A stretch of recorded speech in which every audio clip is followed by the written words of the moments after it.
Hello students, today we are going to start human digestive system. आज हम लोग पढ़ने जा रहे हैं कि जो ह्यूमन डाइजेस्टिव सिस्टम होता है ये किस तरीके से वर्क करता है, इसमें कौन कौन से ऑर्गन्स होते हैं और ये जो ऑर्गन्स होते हैं वो क्या काम करते हैं। ओके, यानी किस तरीके से हमारे अंदर फूड का डाइजेशन होता है वो भी आज हम लोग इस टॉपिक में देखेंगे। देखिए, हम लोगों का जो डाइजेशन होता है ना वो माउथ से स्टार्ट होता है। अच्छा, पहले मैं आपको ऑर्गन्स बताती हूँ, ऑर्गन कौन कौन से होते हैं। ऑर्गन्स होता है आप लोगों का mouth, oesophagus, stomach, small intestine, large intestine, rectum और एनस।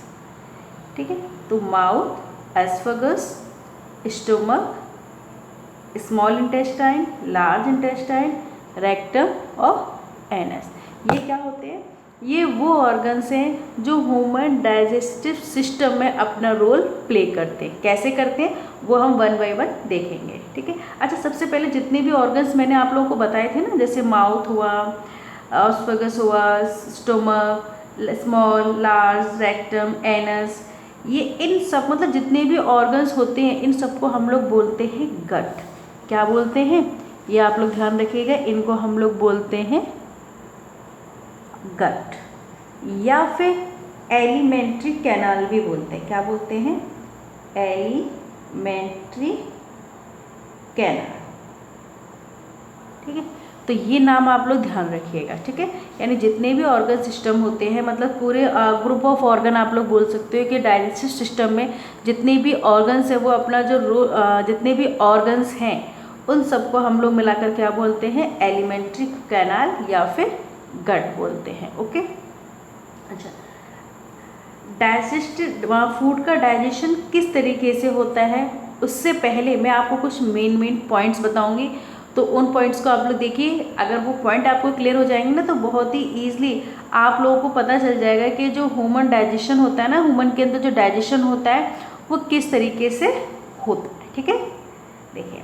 अच्छा, पहला क्वेश्चन तो आप लोगों का यही है कि ये जो स्मॉल इंटेस्टाइन होती है इसको स्मॉल क्यों कहते हैं और जो लार्ज इंटेस्टाइन है उसको लार्ज क्यों कहते हैं। अगर रियल में देखा जाए ना तो जो पूरे जितने भी मैंने आप लोगों को ऑर्गन सिस्टम बताए थे, जैसे mouth, oesophagus, stomach, small intestine, large intestine, rectum, anus, जितने भी मैंने आप लोगों को ऑर्गन बताए ना उनमें सबसे यानी लार्जेस्ट जो आप लोगों का ऑर्गन है ना वो स्मॉल इंटेस्टाइन ही है।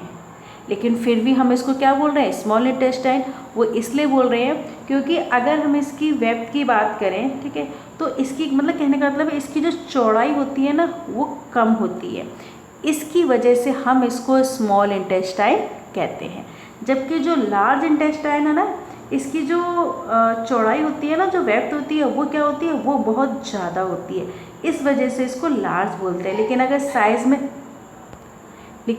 में देखा जाए ना तो स्मॉल इंटेस्टाइन जो होती है ना वो 6 मीटर होती है। कितनी होती है? 6 मीटर। और जो लार्ज इंटेस्टाइन होती है वो होती है 1.7 मीटर। यानी टोटल मिलाकर कितना हो गया? 7.7 मीटर। ठीक है, तो ये तो हो गया स्मॉल इंटेस्टाइन का साइज़ और ये हो गया लार्ज इंटेस्टाइन। ठीक है। अच्छा, पूरे अगर हम लोग ह्यूमन डाइजेस्टिव सिस्टम की बात करें कि इसकी लेंथ कितनी है तो इसकी पूरी लेंथ हो जाती है हम लोगों की 9 मीटर अप्रॉक्स। ये कितना होता है? 9 मीटर पूरा ह्यूमन डाइजेस्टिव सिस्टम होता है। देखिए मतलब कितना डिस्टेंस ट्रेवल करता है हमारा फूड, मतलब मुंह माउथ से स्टार्ट होके मतलब अप्रॉक्स 9 मीटर तक हमारा फूड क्या करता है? ट्रेवल करता है।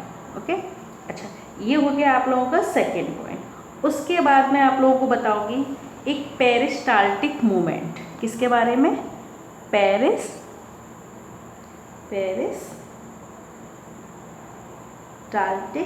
मूवमेंट। देखिए ये कौन सा मूवमेंट है? आप कहोगे ये कौन सी चिड़िया का नाम है भाई? तो देखिए ये पेरिस्टाल्टिक मूवमेंट क्या है, आपने देखा ना जैसे कोई ये पाइप है, ठीक है, अगर इस पाइप में अगर कोई फूड डाला जाए तो क्या होगा?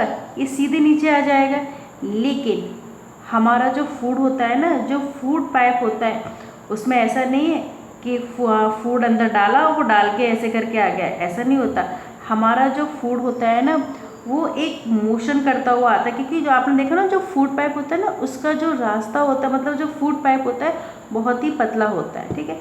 तो खाना हम लोगों का जो खाना होता है ना वो डायरेक्टली नहीं जाता, वो किस तरीके से मूवमेंट करेगा, पहले इस तरह जाएगा, फिर ऐसे करके जाएगा, फिर इस तरीके से ऐसे करके फूड क्या होता है नीचे जाता है। तो इस तरीके की जो मूवमेंट यहाँ पर हो रहा है ना उसको हम लोग पेरिस्टाल्टिक मूवमेंट कहते हैं, ध्यान रखिएगा। और ऐसे ही नहीं है कि फूड पाइप में ही, जरूरी नहीं कि फूड पाइप में ही यही मूवमेंट करता है।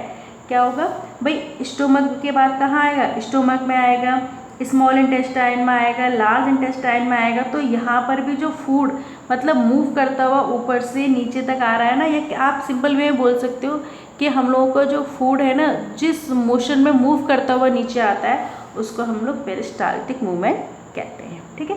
क्योंकि इसमें क्या होता है, कॉन्ट्रैक्शन होता है, एक्सपेंशन होता है, कॉन्ट्रैक्शन होता है, एक्सपेंशन होता है। मतलब जैसे जैसे फूड क्या होगा नीचे की तरफ आएगा ना, जैसे जैसे फूड अगर जैसे ये फूड ये है ना, ये फूड पाइप है, फूड नीचे आया तो ये वाला हिस्सा, ये वाला पार्ट क्या हो जाएगा, एक्सपेंड हो जाएगा, फिर नीचे आएगा, ये पुश करेगा, फिर इस तरीके से, फिर इस तरीके से, ठीक है। तो ये पुश करता हुआ खाना नीचे आता है, और ये जो मूवमेंट हो रही है इसी को हम लोग पेरिस्टाल्टिक मूवमेंट कहते हैं, ठीक है। अच्छा, उसके बाद में एक नया नाम और आप लोगों को बताऊंगी, उसको हम लोग बोलते हैं स्प्रिंटर। क्या बोलते हैं, स्प्रिंटर। देखिए ये क्या होता है, स्प्रिंटर एक तरीके का वाल्व होता है। जैसे आपने देखा है ना वाल्व, जैसे नल, जो टैप वाटर होता है, मतलब जो नल लगा होता है आप लोगों के घरों में, तो आप लोग क्या करते हो, उसमें वाल लगा होता है। जैसे आप नल को घुमा देते हो तो पानी बंद हो जाता है, फिर उसे ऑन करते हो तो पानी नीचे आने लगता है। ऐसा ही कुछ वर्क इसका स्प्रिंटर का होता है। ये क्या होता है, ये हमारी बॉडी में कई जगह होता है। जैसे यहाँ पर होता है, ठीक है, ये स्टोमक के जैसे नीचे यहाँ पर भी पाया जाता है, और यहाँ पर एनएस के पास भी होता है। एक तरीके का वाल्व होता है। देखिए होता है क्या है, जैसे मैं आपको यहाँ एनएस का एग्जांपल बताती हूँ। जैसे अगर आप लोगों को जैसे वॉशरूम जाना है, या आप लोगों को रियल में मतलब पहले एहसास हो जाता है कि हाँ हमें वॉशरूम जाना है, तो क्या होता है, जैसे आप वॉशरूम में जाओगे ना तब तक क्या होता है, ये जो स्प्रिंटर होता है ना ये बंद रहता है। लेकिन जैसे आप लोग वॉशरूम जाते हो ना तो ये जो स्प्रिंटर होता है ना ये ऑटोमेटिकली ओपन हो जाता है, और जो सारा वेस्ट मटेरियल होता है वो बाहर निकल जाता है। इसका मतलब क्या है, ये अपने आप नहीं खुलता, लेकिन जैसे ही हमें वॉशरूम जाते हैं तो वहाँ क्या होता है, ये ऑटोमेटिकली ओपन हो जाता है, ठीक है। ऐसे यहाँ पे क्या होता है, यहाँ क्या काम करता है, यहाँ पे काम करता है, जैसे फूड आपका ऊपर से नीचे आ गया ना, अब क्या होगा, जो खाना है ना वो आप लोगों को बैक नहीं जाएगा। ऐसे यहाँ पर आ गया तो यहाँ से खाना क्या होगा, वापस नहीं जाएगा। तो ये होता है स्प्रिंटर का वर्क, ठीक है। आई होप आप लोगों को ये पॉइंट्स क्लियर हो गए होंगे। ओके, अब मैं आपको कुछ ग्लैंड्स के बारे में बताऊंगी। होता है ना कि मतलब हमें ये तो पता चल जाएगा कि हाँ फूड का डाइजेशन होता है, तो भाई फूड का डाइजेशन ठीक है, ऑर्गन्स उसमें पार्टिसिपेट करते हैं, लेकिन ऑर्गन्स के अलावा भी कुछ पार्ट्स होते हैं जो आप लोगों को पता होना चाहिए। यानी हम लोग जो खाना खाते हैं, जो हम लोगों का जो फूड का जो डाइजेशन होता है ना, उसमें कुछ ग्लैंड्स भी अपना रोल प्ले करती हैं। कौन कौन सी ग्लैंड्स होती हैं, देखिए आप लोगों की 3 ग्लैंड्स होती हैं। एक होता है सैलिवरी ग्लैंड्स, ठीक है, और एक पैनक्रियास, एक लीवर, ठीक है। यानी ग्लैंड्स ऑफ डाइजेस्टिव सिस्टम, यानी जो डाइजेस्टिव सिस्टम में जो ग्लैंड्स होती हैं वो आप लोगों की लीवर हो गया, पैनक्रियास हो गया, और आप लोगों का सैलिवरी ग्लैंड्स हो गया। अच्छा, ये है सैलिवरी ग्लैंड्स। अच्छा, ये काम क्या करती है, इनका अपना अलग अलग रोल होता है। जैसे होता है क्या है कि जो सलीवा होती है ना, मतलब जो सैलिवरी ग्लैंड्स होती है, ये पहले बार तो कहाँ पाई जाती है, ये हमारे माउथ्स के अंदर पाई जाती है। कहाँ पाई जाती है, हमारे माउथ के अंदर, ठीक है। अब ये जो सैलिवरी ग्लैंड्स है, इससे निकलता है क्या है, इससे निकलता है सलीवा। क्या निकलता है, सलीवा। ये क्या होता है, ये वाटरी लिक्विड होता है, मतलब पानी की तरह लिक्विड होता है। और इसके अंदर यानी देखो माउथ के अंदर क्या है, सैलिवरी ग्लैंड है, इससे क्या निकलता है, इसके अंदर से निकलता है सलीवा। और इस सलाइवा से एक निकलता है एंजाइम। क्या निकलता है? एंजाइम। और उस एंजाइम का नाम है स्लेवरी एमाइलेज। क्या नाम है उसका? एमाइलेज। ठीक है, यानी ध्यान रखनी है, माउथ के अंदर स्लेवरी ग्लैंड्स, इससे क्या निकलता है? सलीवा निकलता है। और इससे क्या निकलता है? एक एंजाइम निकलता है जिसका नाम है स्लेवरी एमाइलेज। ठीक है, और ये पता है ये एंजाइम क्या करता है? ये एंजाइम करता है हमारे मुंह के अंदर स्टार्च का डाइजेशन। यानी आप लोगों को पता है कि हमारे जो फूड का जो डाइजेशन होता है ना, वो हमारे मुंह से ही स्टार्ट हो जाता है, हमारे माउथ से स्टार्ट होता है। और माउथ के अंदर क्या होता है? माउथ के अंदर किसका डाइजेशन होता है? माउथ के अंदर आप लोगों को जो डाइजेशन होगा वो होता है स्टार्च का। किसका होगा? स्टार्च का डाइजेशन हो जाता है। और स्टार्च किस में कन्वर्ट हो जाएगा? जब इसका डाइजेशन होगा तो किस में होगा? तो ये हो जाएगा शुगर में। यानी जो स्टार्च है वो किस में कन्वर्ट हो गया? वो हो गया शुगर में कन्वर्ट हो गया। ठीक है, अच्छा, ये तो हो गया स्लेवरी ग्लैंड्स का वर्क। तो ध्यान रखिएगा, ये माउथ के अंदर पाई जाती है, इससे सलीवा निकलता है, इससे एक एंजाइम निकलता है स्लेवरी एमाइलेज, और ये क्या करता है? स्टार्च को शुगर में कन्वर्ट कर देता है। यानी ध्यान रखिएगा, हमारे फूड का डाइजेशन माउथ से स्टार्ट हो जाता है। ओके, अच्छा, नेक्स्ट टॉपिक है आप लोगों का पैंक्रियास। देखिए, ये जो पैंक्रियास होती है ना, देखो फ्रंट में डायग्राम में तो आपको यहाँ दिख रही है, लेकिन अगर रियल में देखा जाए ना तो ये पीछे होती है, स्टोमक के पीछे, लेकिन डायग्राम में आगे मेंशन की हुई है। ठीक है, लेकिन कहाँ होती क्या है? स्टोमक के बिहाइंड होती है। ठीक है, अच्छा, पैंक्रियास का क्या वर्क होता है? तो पैंक्रियास क्या करती है? It secret pancreatic juice. कौन सा जूस निकालती है? इसमें से जूस निकलता है कौन सा? Pancreatic juice.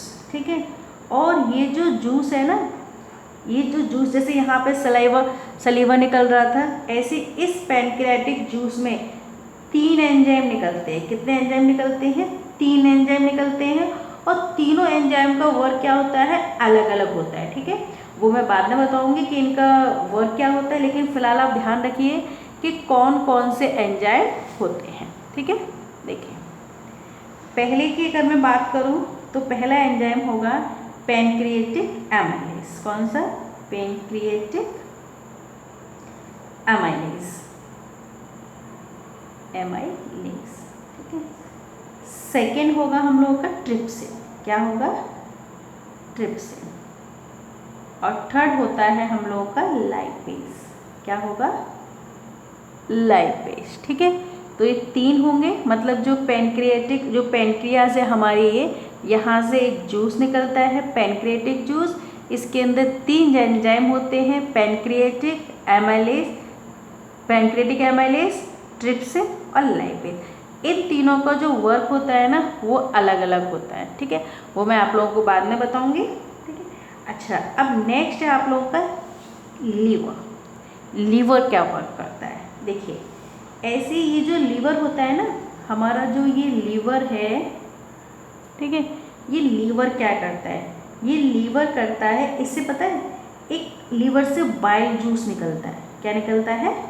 Bile juice. ठीक है, इस जूस का जो कलर होता है ना, वो ग्रीनिश येलो होता है। कैसा होता है? Greenish yellow. ठीक है, और ये जो जूस होता है ना, टेम्परेरी हमारा गॉल ब्लैडर में क्या हो जाता है? स्टोर हो जाता है।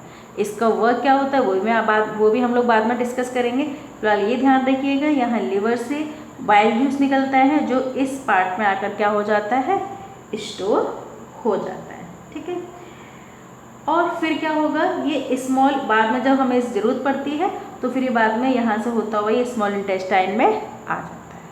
अच्छा, ये हो गए आप लोगों के मेन टॉपिक्स, जो डाइजेशन, मतलब जो फूड का डाइजेशन होता है वहाँ पर अपना रोल प्ले करते हैं। ठीक है, अब डाइजेशन होता कैसे है वो देखिए, मतलब फूड किस तरीके से माउथ में जाएगा और माउथ से होता हुआ नीचे आता हुआ एनएस से कैसे बाहर निकलेगा, वो मैं आप लोगों को नेक्स्ट वीडियो में शेयर करूँगी। ओके, अच्छा, आप लोगों से एक रिक्वेस्ट थी, अगर आप लोगों को ये टॉपिक क्लियर हो गया हो तो प्लीज़ आप लोग इसे लाइक ज़रूर कीजिएगा। इससे होगा क्या, इससे मुझे एक मोटिवेट मिलेगा कि मतलब मैं जो आप लोगों के लिए ये जो वीडियो बना रही हूँ कि रियल में आप लोगों की समझ में आ रही है या नहीं आ रही है। ओके, तो प्लीज़ लाइक ज़रूर कीजिएगा।